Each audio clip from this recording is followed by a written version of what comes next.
Adam, welcome to Founders in Focus. Adam is the CEO of Moto, on a mission to decarbonise the last mile, and just the recent recipient of a significant Series A of £124 million. So it's not often we get someone on the show so quickly post the funding round. It must have been a busy week. It has been, mate. Yeah, it's been.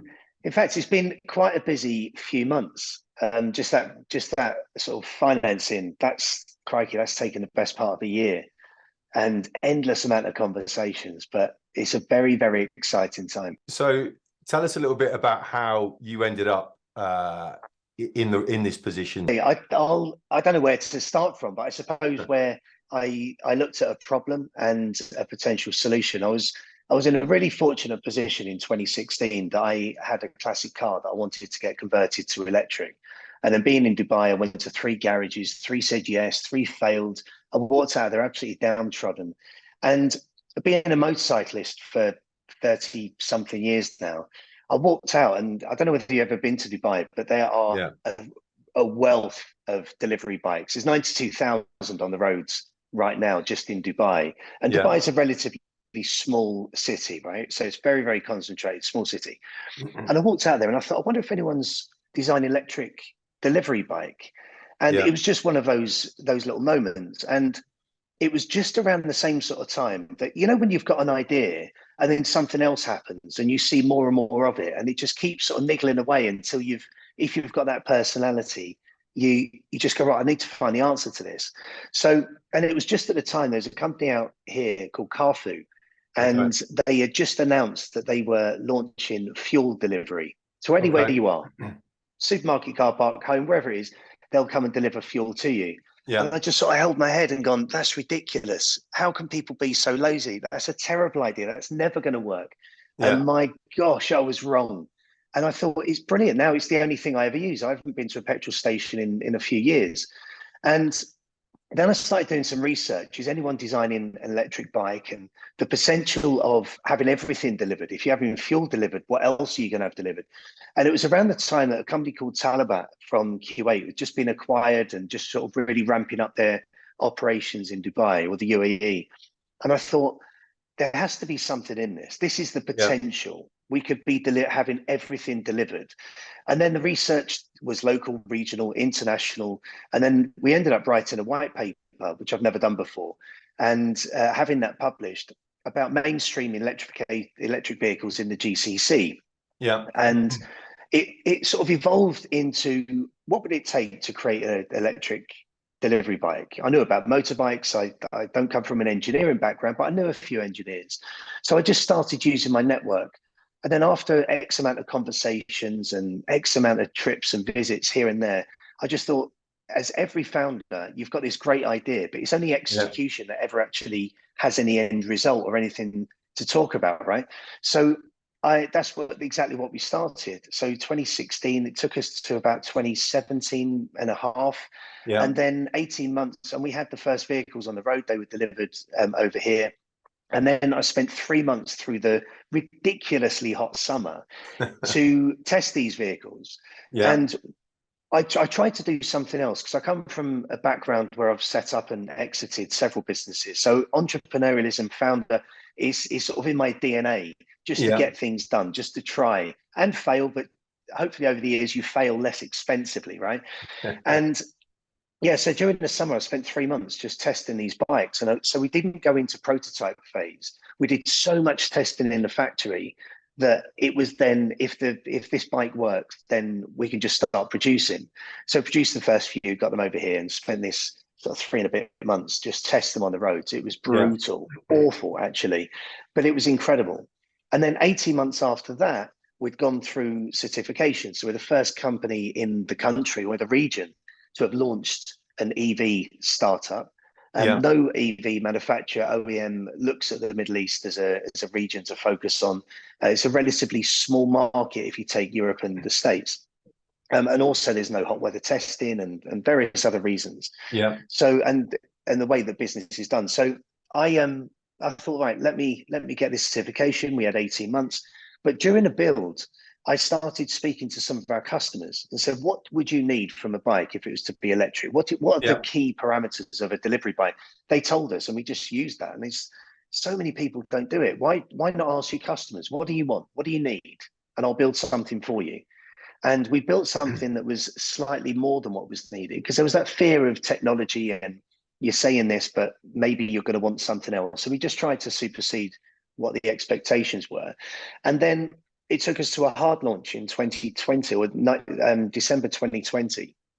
And I'd run my other businesses and I thought I was turning 40.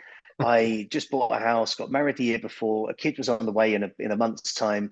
Yeah. And I thought, do I want to be doing the same thing for the next 10 years? Or do I want to do something that could potentially make a difference? So coming from a branding background, I built a business on 5 core values. Everything we communicate has one of those touch points, and building a business on values then connects and helps resonate with your audience. And that's just coming from all those years of branding. So yeah, we went through this launch of 2020 a couple of months later, and obviously the pandemic struck us all. So we took a board decision not to focus on sales. Let's just do knowledge transfer, just build the market, get some test rides out there as and when you can, Yeah. and really start enhancing, empowering our customers to start listening, just make some noise. It was a drastic mistake in terms of financial gain, but it was exactly the right one to do. Then the year later, 21, there were customers that were flip-flopping between, do we want to lease? Do we want to buy? Yes, we want to buy. No, we don't.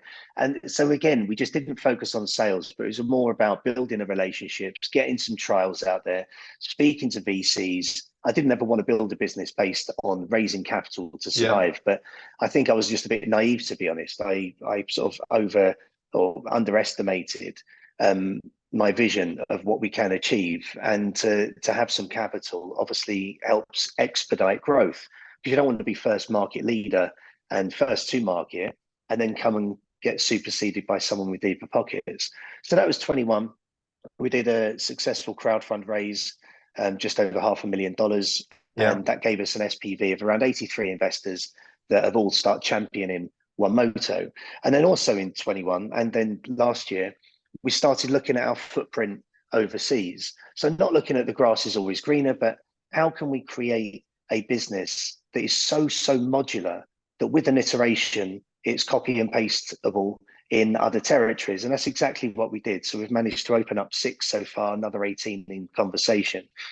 And when I was speaking to, tell me when to stop, right? Because I'll go on all day. When we went through this sort of crowdfund, and I was speaking to VCs. Past couple of years haven't been great for raising.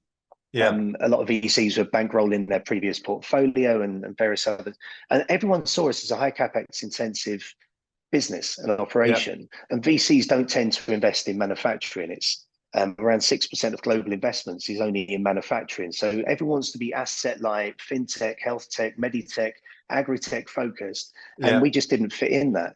But really, the narrative that I was communicating was wrong, because they shouldn't have seen us like that, because we're an EV ecosystem.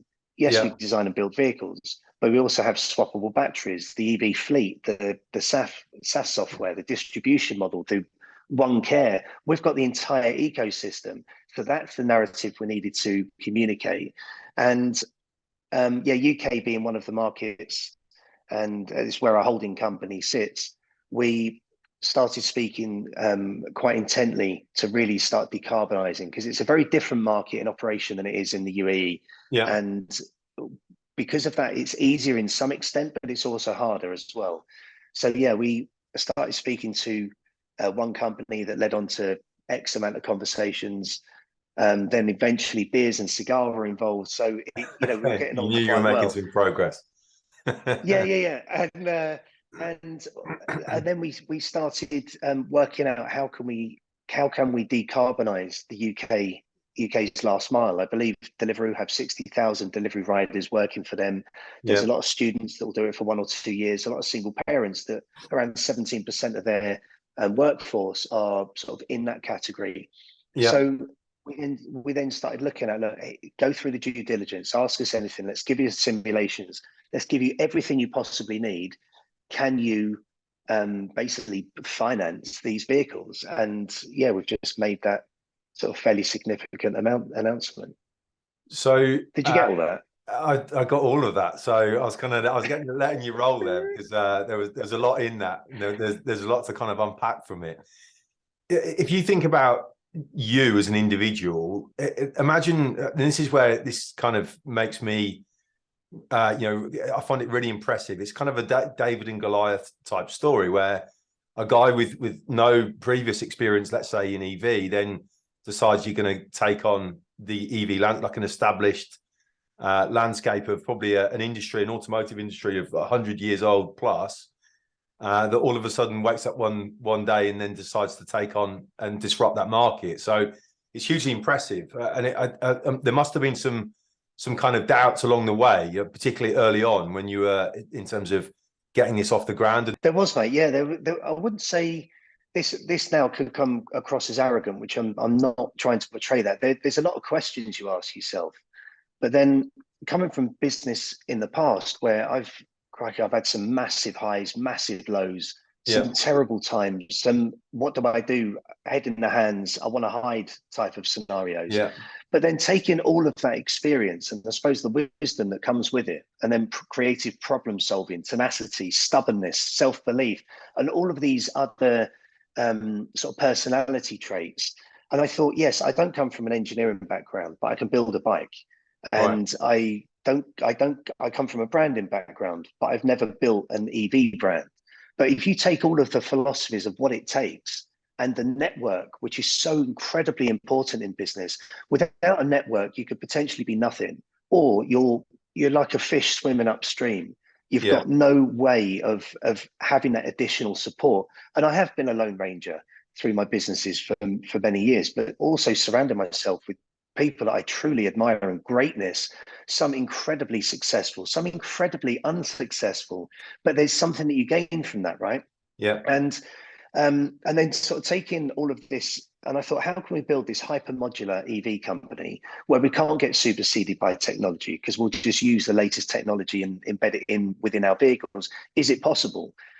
Some people say no. Well, everything's possible. You just got to try and find and navigate the route to that. Yeah. The only sort of issue is if you try and force something, this is something I've learned over the years, try and force something, it probably won't work. And I suppose taking that means that your risk taking, your calculations, that tenacity, you need to at some point look at it and go, is it worth it? Is it worth walking away? Is there another way? Am I looking at this the right way? And taking on a country like the UAE, or say embracing the opportunities that are here, we're first to market. We had to write the legislation with the government. I've never written legislation up until that point, but now I know how to do it, and we take and copy and paste that into other markets. So it's taking the risk of being a first mover is incredibly daunting. But if you believe in it and you're so researched in it and you've got such a magnificent empowered team that also believe your ludicrous ideals, then yes, you can make it happen. So when you see these guys that, and particularly in large cities, let's say London for one example, and there's lots of guys whizzing around on delivery bikes, etc. How many of those are currently electric, as far as you're aware? We're not sure. We know that certain companies, and I don't think it'd be fair to name names and the amount of vehicles they've got, but certain companies have got, say, tens of vehicles. There's a lot of PR announcement about they're trialing this and trialing that, but nothing actually comes to fruition. Is it used as PR or green spinning? I'm not sure. Hopefully it's not, but you never know. So there are companies that are using electric vehicles, and what we've managed to do is create an environment where you can own a vehicle for £3 a day. If you want a helmet, you want insurance, you want gloves, you want other PPE, anything that you want can just be an incremental amount. So for say around £3 a day, you can be on the roads delivering. And some of the aggregators or the delivery platforms are paying sort of £3 to £6 per delivery. Yeah. So if you're getting that, that within 1 or 2 deliveries, you're at break even. The rest you're on profit. And by speaking at that macroeconomic level means that you're taking away that CapEx concern to an OpEx consideration, because not everyone has although we get a £500 rebate on our vehicles, Yeah. which takes our vehicles to anywhere between £2,000 and £3,500, you're not thinking, how do I get that? If times are tough, or you're a student, you just go £3 a day. I can afford that. That's less than a cup of coffee. So Yeah. Okay. that's sort of where we are, and That's other innovative. companies are doing it. I like the business model. It's kind of it's not what I expected, actually. In my impression before we came on the call today, my impression was that you guys were selling the bikes as on a per unit basis. From your point of view, how much do you see yourself as a B2B versus a B2C organization today? Yeah, great question. We do sell vehicles to those that want them, but for private use or even sort of business use, because it will end Yeah. up cheaper than if you lease them, right? But yeah, I'd say 90% of our business is focused on B2B at the moment. We do have a range of e-bikes and personal motorbikes for to suit everyone's lifestyle, but we can't do everything all at once. Or if we did, maybe we'd fail even more significantly. But focused on that B2B mile, that's where a problem is being solved and addressed. And then we start looking at the generational loyalty with the rest of the vehicles. And once you've got one, word of mouth and the performance and so on. And then it really sort of is helping us achieve a dominant position in each market that we enter. Which markets are you most interested in, or do you perceive there's a strong fit for the brand? The brand is everything. Certain markets are very price sensitive, like India, Pakistan, Sri Lanka, Egypt, most of Africa. So very price sensitive, but everyone's price conscious, but you need to see value. So if you've got an aspirational premium brand that you just so happen you can afford, then why would you go for something that's cheaper? And that's sort of that sort of brand narrative that we're communicating. We've been quite strategic in our growth roadmap. So yes, we're in the UK, which has only recently been launched. We were going to launch first of all in the UK because of Brexit. Then we thought, let's just leave that and park that aside until someone sorts it out. And then we'll just launch in the UAE and use that as a global beachhead proof of concept. If it works here, as I said, it can work anywhere else. So we're UAE, which is then allowing us going to the GCC, which includes Kuwait, Jordan, Bahrain, Qatar, Saudi Arabia, and Oman is another country. Then we've got Chile in Latin America. We're also speaking to 6 other countries throughout Latin America, Mexico being one, Argentina being another, for micro assembly plants as well.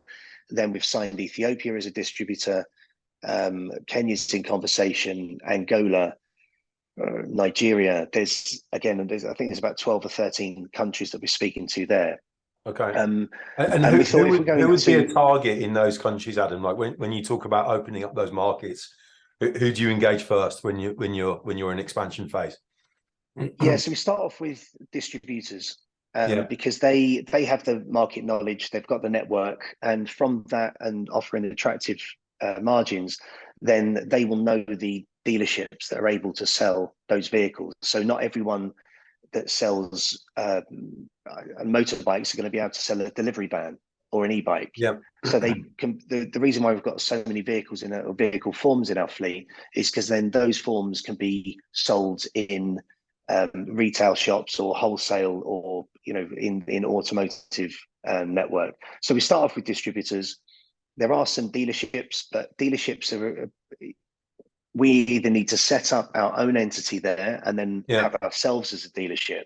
But we're more strategic. So finding distributors is key for our roadmap.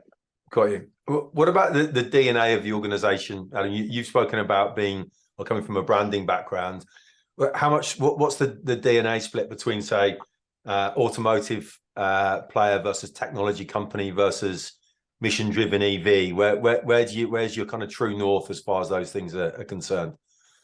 Yeah, it's a really lovely question, one that I haven't been asked before, and everyone that we employ has a shared belief. So I headhunt, and the guy that runs the UK, Mark, we've been friends for 25 years. He shares my personal values and the values of the company.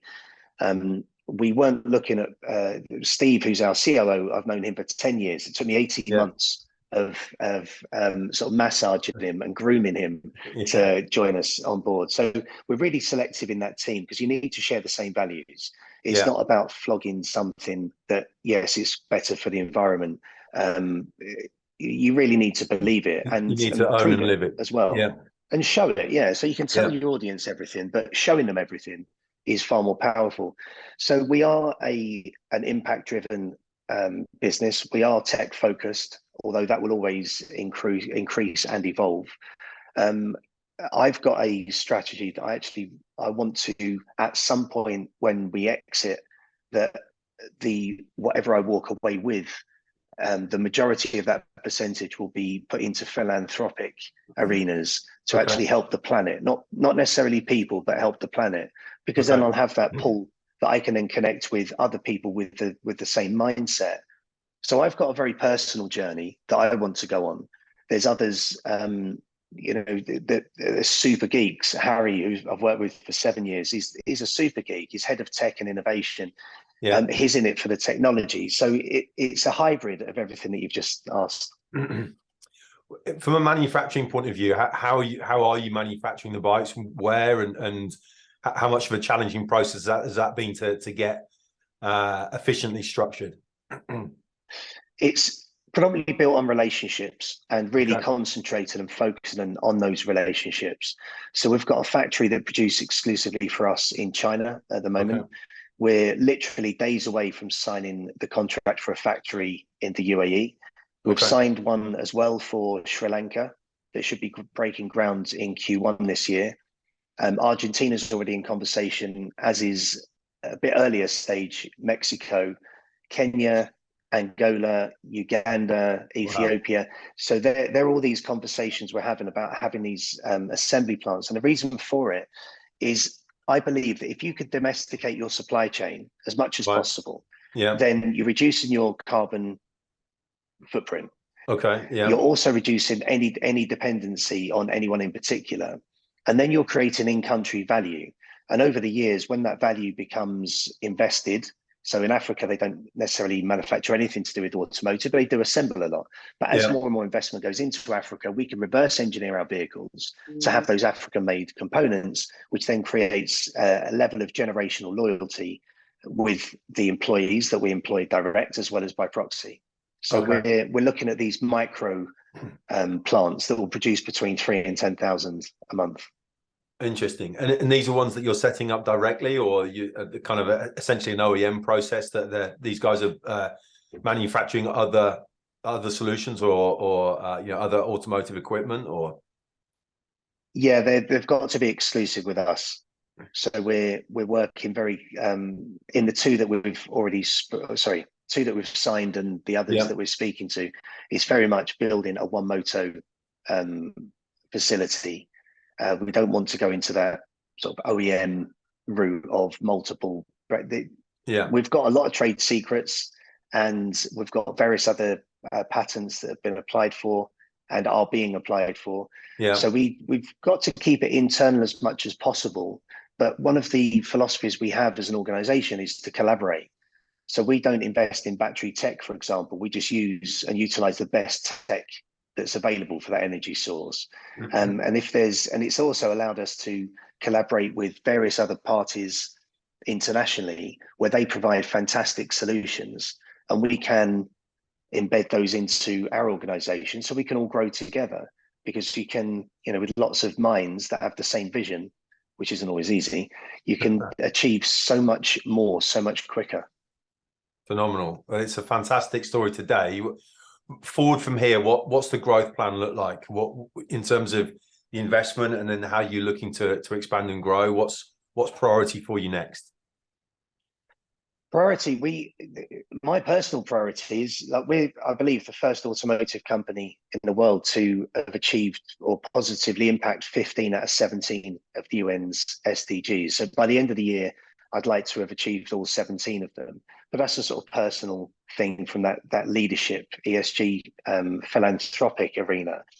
We would like to have 20 cities launched, or 20 countries launched by the end of this year. Okay. with the two assembly plants producing around 160,000 vehicles by the end of next year. We'll have, what did I say, 15,000 vehicles under our own lease. And then we'll be leasing them out to individuals as well as organizations. And I suppose my personal goal for the UAE, which has been home for 15 years, is to transition the entire last mile fleet electric by 2025. It's definitely possible, but how probable is it? I don't know. But you have to be audacious in your vision, right? Otherwise, you just won't achieve anything. Yeah, absolutely. No, it's shooting for the stars, isn't it? So, what about the competition? Like, who else is out there that's can potentially disrupt your vision? Yeah, it's difficult because every territory we operate, you've got someone that goes, well, this company are offering it for $1,000 less. Yeah, but go apples for apples. You know, you can't possibly compare the two. So yes, there is competition. Of course, there is. It's definitely about getting a brand out there so they can see the value. The after sales and the aftercare is incredibly important to customers. So when we look at the sort of vehicle dominance in terms of making sure that we are at the highest spec, the highest range, and so on, in the UAE, we don't have competition even to today. There's a couple of players that have been spoken, but they haven't been registered. Like even Vespa, right? I hold in the highest regard. They can't register their Vespa Electrica here because it doesn't meet our benchmark. So we really have to set those standards high. And if there is competition to the market, I welcome it because yes, it's a reasonably small market, but crikey, we've got to up our game. But by offering that ecosystem, which is proprietary with our tech, it then allows us that once we've built this arena, that with other parties that come in, we can set this sort of ombudsman state of quality, safety, security, welfare, and the rest of it that goes around, to then potentially have them use our infrastructure. So in the UK, there's one company that's £2,000 more expensive, inclusive of the £500 rebate. Right. So in price, we don't focus on revenue or profit margins because we're about distribution, getting that out there to everyone else. But we are focused on volume because the economies of scale and profit margins can always be addressed at a later stage. Yeah, no, I mean, it sounds from a business model point of view, you've clearly gone through several iterations, and it sounds as though you've got a really solid business model moving forward. From a point of view of culture in the organization, how do you see yourselves evolving? And I know you mentioned you've brought essentially friends into the organization that you know and trust, and you kind of mission. People have different drivers in that regard. But from your perspective as a CEO, what type of culture are you looking to foster internally within the organization as you build? Yeah, it's a very difficult one to sort of get my head around, because if you talk about culture, it's what do you want at home? What do you want in the office? And you need those to be different. What do you want around your friends? You just put on a slightly different hat, don't you, with your wife and kids and your mates and the boys on the WhatsApp group. There's various different sides of you. And when it comes to a business, it's really difficult because you've got so many cultural backgrounds, so many different drivers and triggers. So for us as a reasonably sort of agile, small-ish team, then it's about finding what everyone's driver is and making sure that they achieve that. So if it is materialistic, then what do you need to achieve that? If it's something more philanthropic, what do we need to get to achieve that? If you've got a 12-month plan, what do we need to do in 90 days to be a quarter of the way towards that year's goal? Is it buying a house? Is it getting married? So we're very much about supporting the vision, the individual vision, and it's about having fun. Crikey, I've been in some of the worst places emotionally and mentally over the years. I don't think it's uncommon, although we don't necessarily talk about it as openly, maybe more so now, but it's really, really dark at times. And if you're spending whatever the percentage is, 30-40% of your life working, then you want to have fun. So I haven't just employed friends, but I've headhunted and my inner circle of trusted network. Yeah. But I've also got a lady who's the lead investor in our first round, who's one of the top 100 women in finance. So it's about selecting the right people. We've got a library of various different individuals across the world, really, who we've headhunted. That we've even said, go and get 2 years experience, and then I want you to come back and we'll have a chat. Or go, if you've got a job, I would like you to be here before we can have that conversation, because that's where I can see you fitted in. So it's not about having the budgets to employ the best people from day one, because or the most experienced people. You might want people that are just hungry, because with youth comes innovation, with a bit of naivety comes questions. So you don't want to have that experience and that wisdom that has that I know everything, because then you don't innovate. And we've got this very startup mentality. We are a startup, and there's no question. Of course, But we always want to have that startup mentality within the organization. So that's sort of the culture. But enjoy it. And if you're not enjoying it, we'll try and make a change. And if you want to make a change and move, let's communicate. Let's be honest and open. Yeah.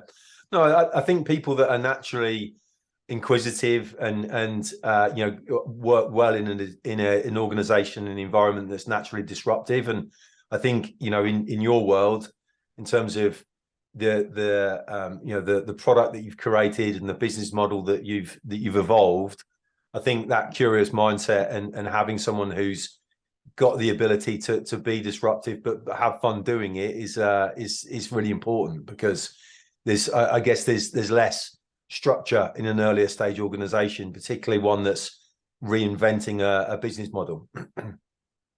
Yeah, I completely agree. And the business model, when you look at it, and we've spoken to so many people that have had 20, 30 years in automotive, and they're like, this won't work. And you've got VCs that go, no, I can't see the value there. Where's the value proposition? Where's your path to profitability? Blah, blah, blah. And all the acronyms to go with it. Yeah. And you think, well, just because it hasn't been done before doesn't mean it doesn't work. But because it hasn't been done before, then it allows you to ask more questions. Why hasn't it been done? If it hasn't been done, then there has to be a reason for it. If I think of something, it doesn't mean that everyone else in the world can't think of the same thing. But there is that gung-ho attitude of who's got the huevas to actually make that decision and go for it.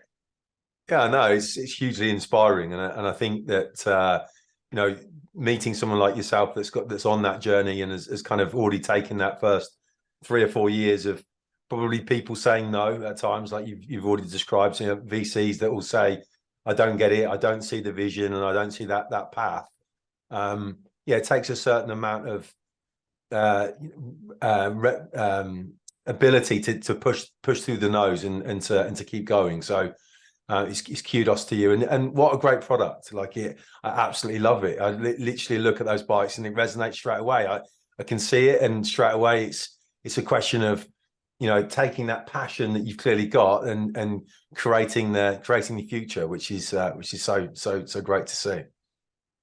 Cheers, Tim. And where are you based? Well, UK, so just outside London, or between London and London. Because we've got vehicles in London. So if you ever want to take them out for a test ride, maybe not now because it's pretty cold over there, right? But whenever you want to take them out for a test ride, let me know. I'll put you in touch. We already said we'd get one. So you might well have a customer over here. We're going to bomb it around the office. Yeah, brilliant. Just out of interest, what's the end in mind? Like you mentioned a couple of times about exiting. What does an exit look like? Where what sort of time scale and how will this look when it's done, in your mind at least? Sometimes when you say something and it doesn't happen. So I'll try and give you a bit of a loose answer, but I've got a very, very hyper-focused roadmap of where we're going, but I don't want to say it in case it doesn't happen. So over the next sort of 3, 4, potentially 5 years, but I think it'll be around 4 years, we'll have either a trade sale, IPO, or a trade sale. Okay. So within that time, So we're raising at a group level. So although the recent capitalization was for the UK, as well as we can use that capital in Europe as long as they've got a UK entity. Yeah. So we're looking to raise at Topco, and it's a very modest sum. But where we've done something different is we don't raise against massive valuations. We raise against what we need, because then you dilute less. And also you don't have as many questions to answer. Like, why aren't you acquiring this company? Why aren't you with the money that we're asking for, and with the opportunity that we're offering, is we can achieve greatness with that. So we've got either a trade sale, potential IPO, which we'll have a discussion about at the end of 24. Is it something we want to go ahead with? Yeah. Or again, potential trade sale once we go further on. And then I do have another option, which turns this into more of a cooperative, but I don't know whether that's going to be possible across legal jurisdictions and so on. But that's something I want to explore, again, not just going down the traditional route of this is business, this is the exit. But I also don't believe in looking for that one big exit, because it's not always easy to achieve that. You need to have and celebrate the small wins, but also have those slightly bigger wins throughout the journey as well. And I think that goes across, say, advice for any founder. You don't necessarily have to look for that big win, because it might not always come. Some might have bigger pockets, bigger ideas, be more agile, quicker to market, fix things faster, and all of a sudden you've sunk everything into something where there is no exit in sight. So I think you need to really focus, and that's what we're doing, just looking at those sort of healthy, I suppose, nurturing of opportunities to have those healthy wins along the route. Well, it's going to be a fantastic experience getting to that point, but I'm sure there's a lot of fun to be had between then and now. So it's going to be, I'm sure, a really great journey for those that got to share in it. Yeah, I do hope so, Tim, and hopefully there won't be as many tears. But as I said at the start, with experience, you still make mistakes. Yeah. But you hope that with that wisdom, those mistakes aren't as expensive as they once were, and not always financially, but emotionally as well. Well, you certainly put yourself in a great position to achieve. So kudos and congratulations on the journey so far. That's really kind, mate. Thank you so much for your time. Yeah, nice to meet you.